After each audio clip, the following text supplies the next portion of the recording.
Thank you, Speaker. It's an honour to rise in the legislative to introduce myself. Thanks, George. I would like to thank the constituents of Bruce Grey Owen Sound for giving me the honour to represent you here at Queen's Park. It is my mission to do well for you over the next 4 years. I wish to take a moment to congratulate our Speaker on her historic election. As you know, I come to this House from beautiful Bruce Grey Owen Sound. What you may not know is that our riding elected the very first female Member of Parliament, the great Agnes MacPhail, in 1921. Even to this day, 104 years later, she is still a local institution. Children back home quickly learn this fact about their local history.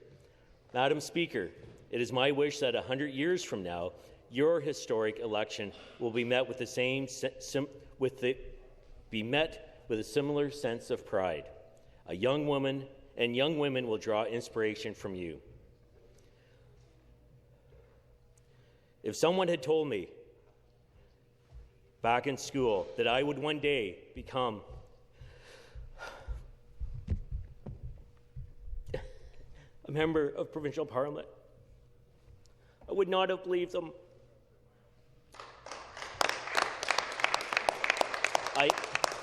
I was just a skinny farm kid who only ever wanted to work with cattle and ride the tractor. Most likely to be MPP was not found in my yearbook. I took over Vickhaven Farms, our family dairy farm, at a young age, and it has defined my life ever since. From dusk to dawn, if you were looking for me, chances are I was working on our farm on Grey Road 7. Our farm spans 3 generations now. We milk 65 head of cattle, and we sell cattle for beef, and we also sell cash crops. Farming is like no other. It teaches you the value of hard work. Nobody works longer hours than a farmer during the growing season. It also teaches you to trust your gut. Sometimes that gut feeling is to purchase a neighboring farm that comes up for sale near you. They say you should buy land because they aren't making any more of it. Well, let's just say my wife Karen, who wanted a new kitchen at the time, gave me a lot of quiet time to think about that one. After a few years, she did get her kitchen. My agriculture career grew from the barn to the boardroom. I have served on many committees and boards. The first provincial board I sat on was Gay Foods. I was the youngest board member at the time. While young energy is an asset, there was growing I had to do as a board member. My fellow board members were very gracious with their time, and everyone truly cared not only for the cooperative, but also for each other. Ray Robertson, Stu Stuckley, and Ralph Dietrich were board chairs who believed in me and gave me the opportunity to take a leading role in the cooperative. Alan Fisher, John Hill were 2 gentlemen who I traveled with back and forth from Toronto many times. They always listened to my points of view, and I learned from theirs.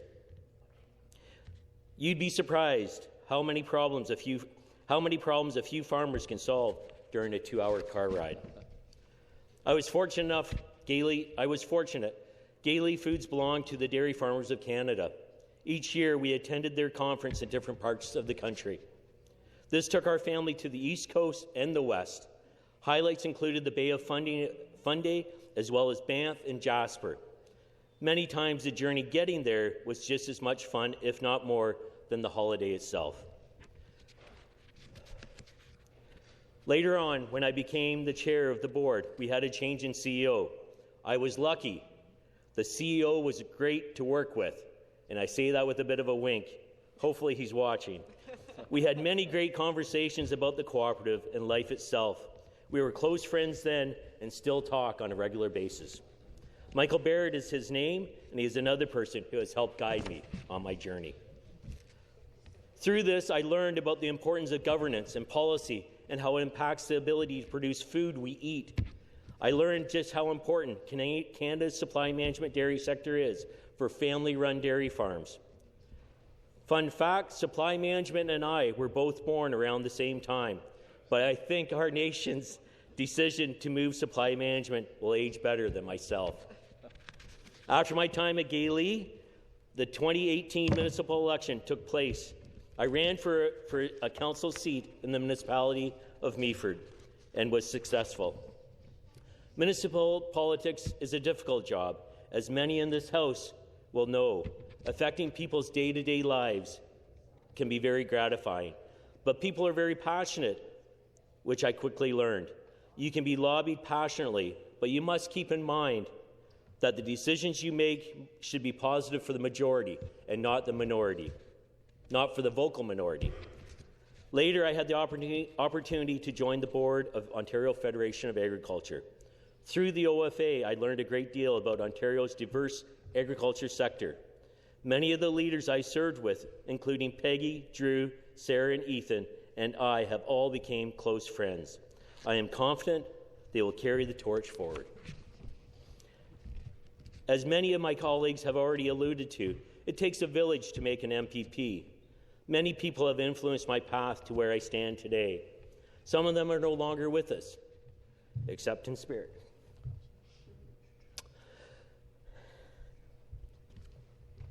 The first was my mother. She was a farmer's wife who did everything she could to take care of her baby boy. I was the youngest of my siblings and the only boy.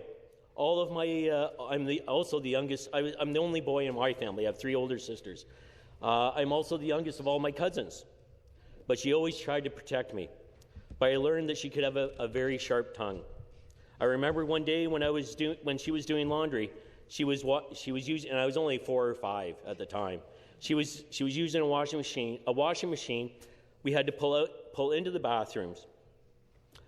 Something happened, and I can't recall exactly what I said, but I will never forget her words. Be careful what you wish for, because sometimes wishes do come true. That line has stuck with me my whole life. Since then, I've always tried to think carefully before making decisions. She was a kind woman, but I don't think life was always kind to her. Living in the northeast of Grey County on a small dairy farm in the 60s and 70s could not have been easy. Money was tight, and there wasn't much for life's extras. Still, she was always there for me and supported me in taking over the farm after my father passed away. She did tell me, though, that if I wasn't ready to take it on, she would have no problem selling the farm. She had had enough of farming, but I was just getting started. Do you have a Kleenex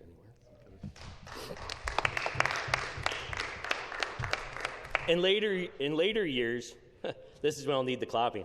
In later years, the Parkinson's disease had taken its hold on her voice, and her voice was barely whispered. We would, sorry about this, I'd planned this a long time ago, and it's taken a while. And Kleenexes, I had a cold back then. I don't know how. But anyway, I appreciate this. Thank you, everyone, for your patience. Parkinson's disease had taken its hold on her voice, and barely a whisper. We would get takeout from Dairy Queen in Meaford. We would sit at the local park, watch the waters of Georgian Bay go in and out. Her soft touch and the loving look in her eyes made those moments the most special and the kindest I've ever known. I didn't come out too well. My father, Harmon, passed away when I was 21. To this day, he remains a major influence on my life and career. He taught me honesty, humility, determination, a strong work ethic, values which I've tried to carry on with me. He never just told you to do a job. He'd pick up a pitchfork, hand you one too, and get to work beside you. We rarely spoke while working, but I could always feel what he didn't say. Growing up, politics was often discussed at our home. My father served as a municipal councillor and deputy reeve in our local municipality. He started our family's foray into political life. He was a good man, just taken too soon. I'm the youngest of 4 siblings with 3 older sisters. That might have worked in my favor. I've been told they paved the way, making things easier for me. Or maybe they just wore out our parents, so by the time I came along, I had more freedoms. My oldest sister, Ellen, made my teenage years smoother and keeps me humble. She moved back to Meaford and has become a well-loved part of the community. I have even had people tell me they only voted for me because she convinced them that I was a good guy.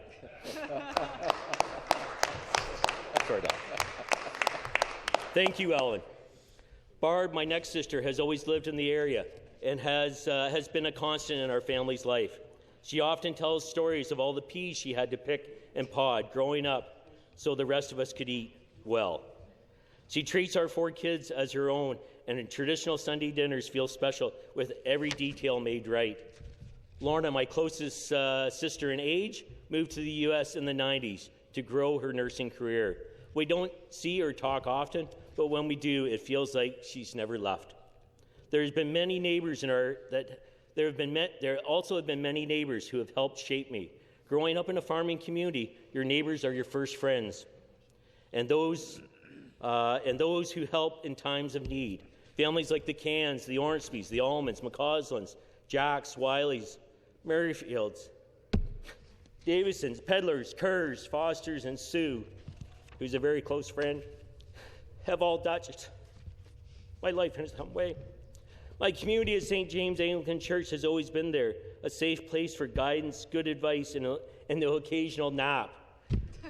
Faith is important to me. Families like the Alterdices, Woodhouses, and Merrifields make this place a special place. When I served on council, the mayor was Barb Clumpus. She also shaped my understanding of public service. While we didn't always agree, I have great respect for the way she led our municipality. Of course, my family deserves the biggest thanks. My wife, Karen, who I met at a junior farmers dance, has been our family's rock. We wed in '91. She has supported me in all my roles. Soon after, in '93, we welcomed our daughter, Stephanie. Afterwards, our son, Franklin, daughter, Cassandra, and son, Jack, were all born.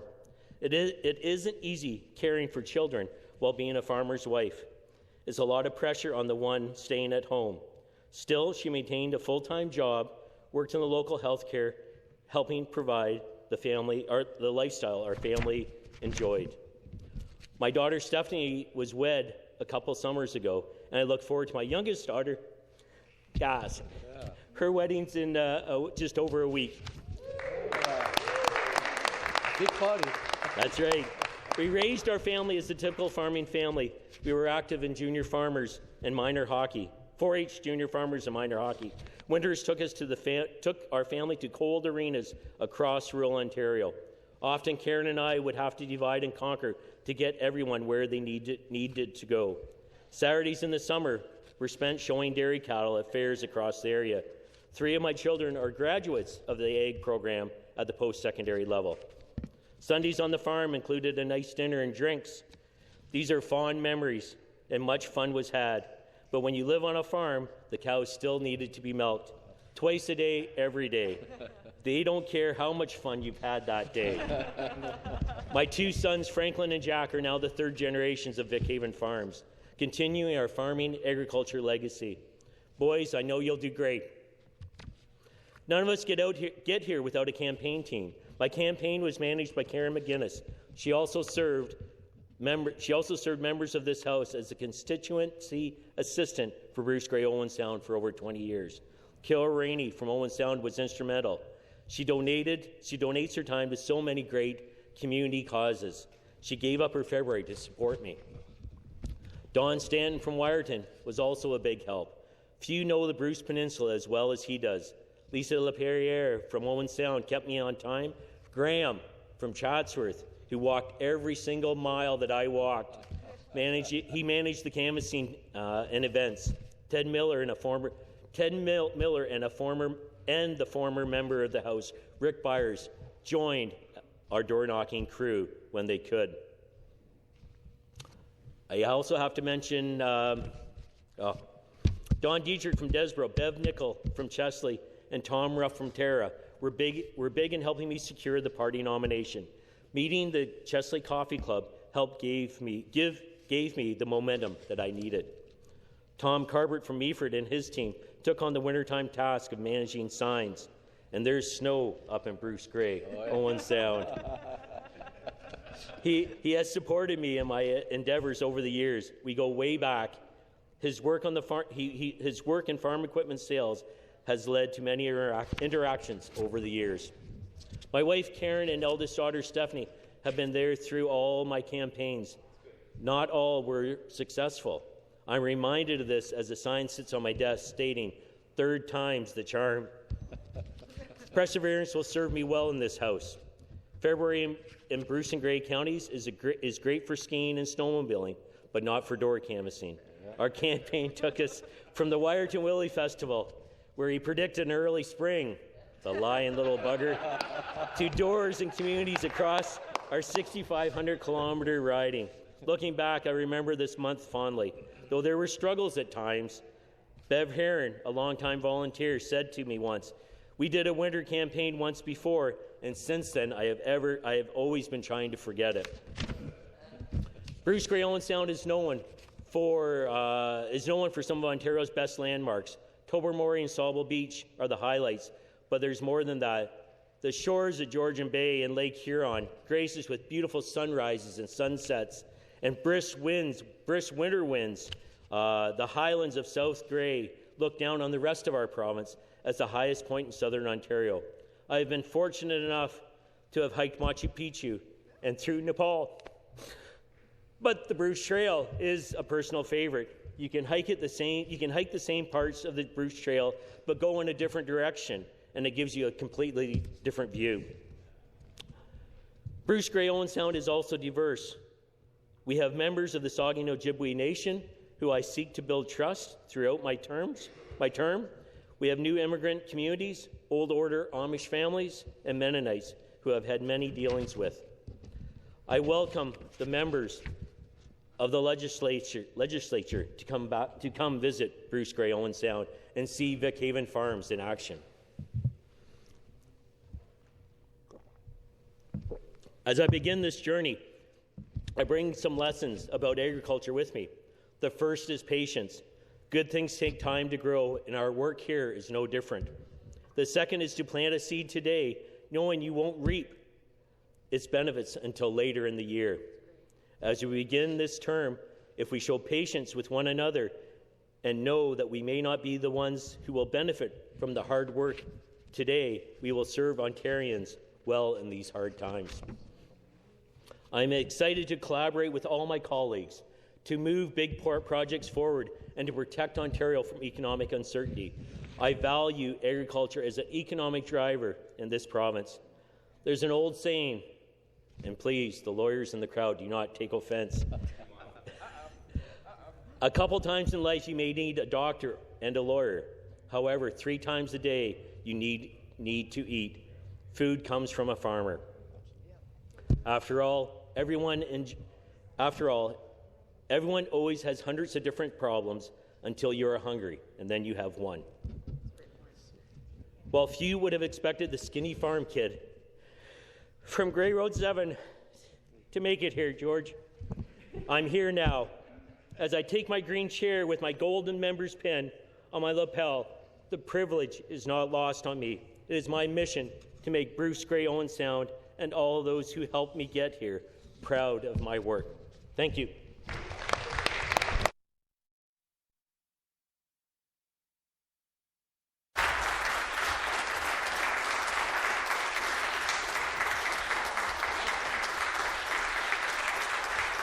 Thank you.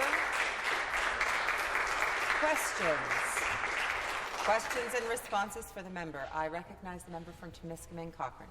Thank you, Speaker. I listened intently to the member from Bruce Grey Owen Sound, who I've known for many years, respected for many years, and as a fellow farmer, really tugged at my heart. My father got sick at 17. I quit school when I was 17 and took over the farm and ended up here. But the one that about how he occasionally fell asleep in church. We went to the Presbyterian church. I was the only farmer. And I fell asleep, sound asleep, and the minister and everybody left the church. I woke up, thought I died, and thought, well, it's not too hot. At least it's not. Question. But I would like the member to expand on what it really feels like things that only farmers can understand, like what it feels like when the soil is the right temperature you can go to plant, or when, you know, your best cow is going to calve. Can you expand on what it really feels like, something that other people never get the chance to experience? Thank you. I recognize the member for Bruce Gray, Owen Sound.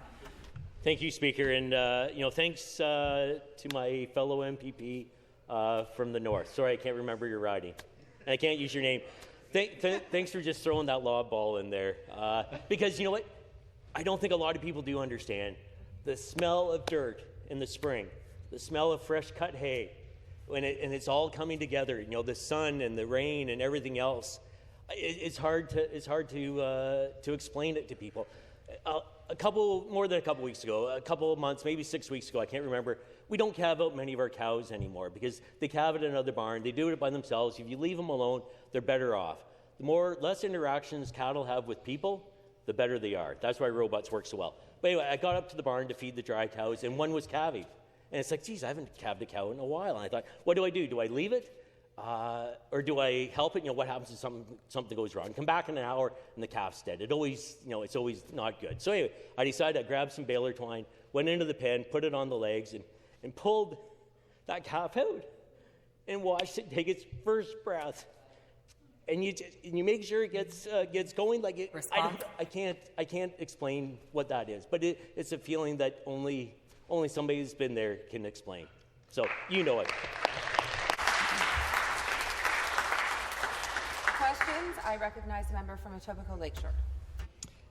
Thank you, Speaker, and congratulations to the member on your inaugural speech. It was so lovely to actually hear you speak about part of the world that I also have such an appreciation for, having grown up that way. And certainly, as you say, the tip of the Bruce and Tobermory is probably one of the best places in the world to go and visit, and the hike down to Stormhaven, you'll never regret. So I'll look forward to coming up and taking you up on your offer to do that.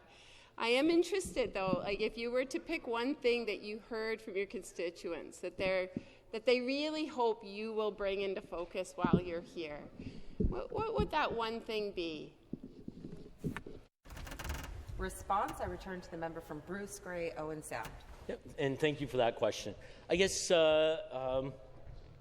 there was a couple things. Obviously, healthcare is a big issue up in our area.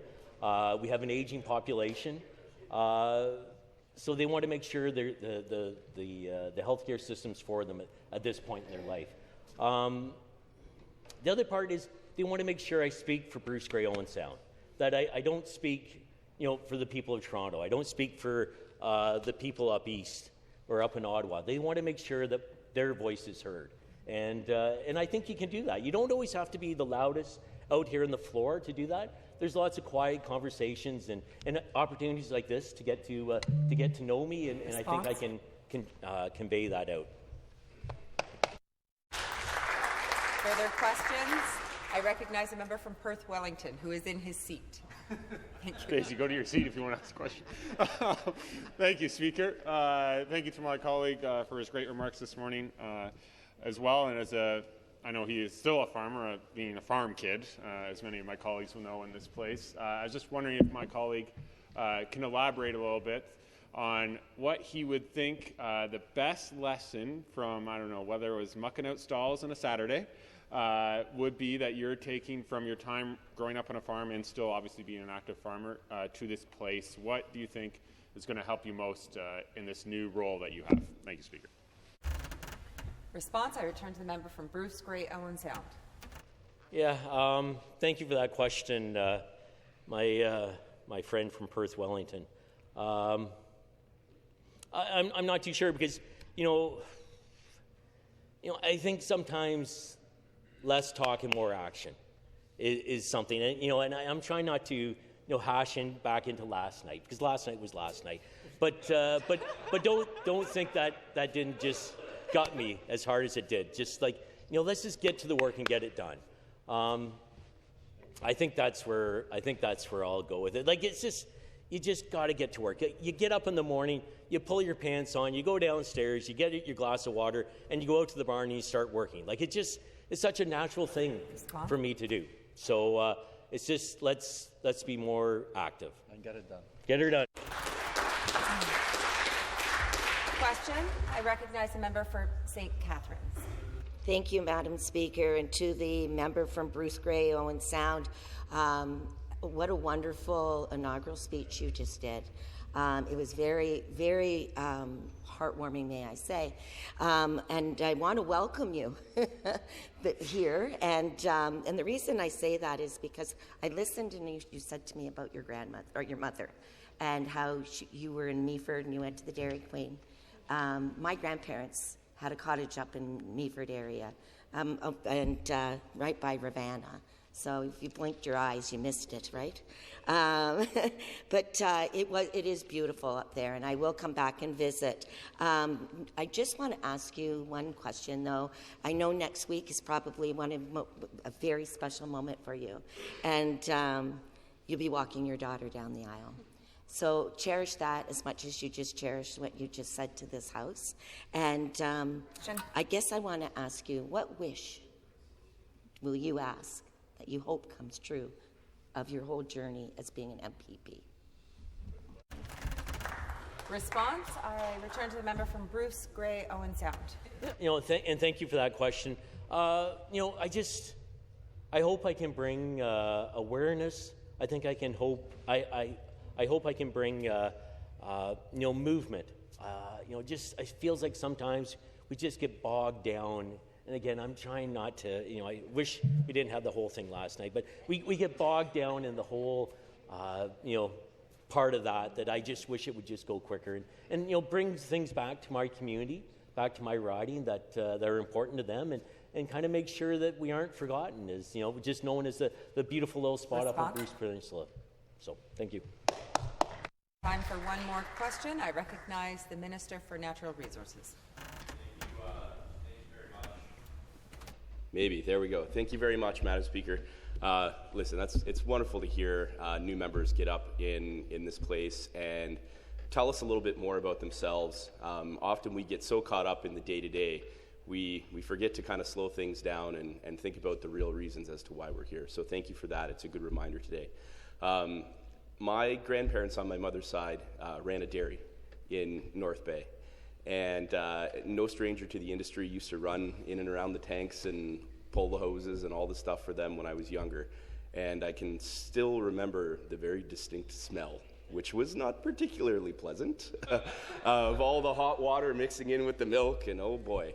But it gave me an opportunity early on to understand the importance of the agriculture industry to the province of Ontario. So I wondered if you could maybe just touch a little bit about some of your experiences, how you're going to be looking to drive that home to the people of Ontario and truly make sure that you're helping to raise that industry.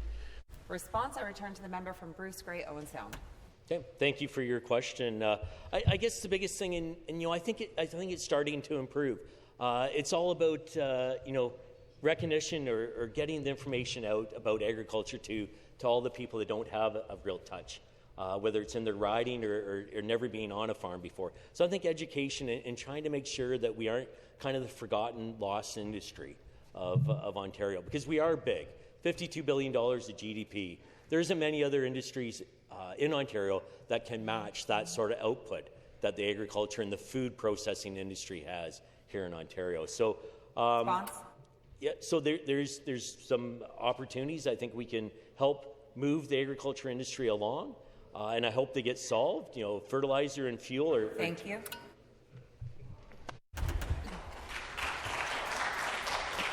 Thank you. Further debate?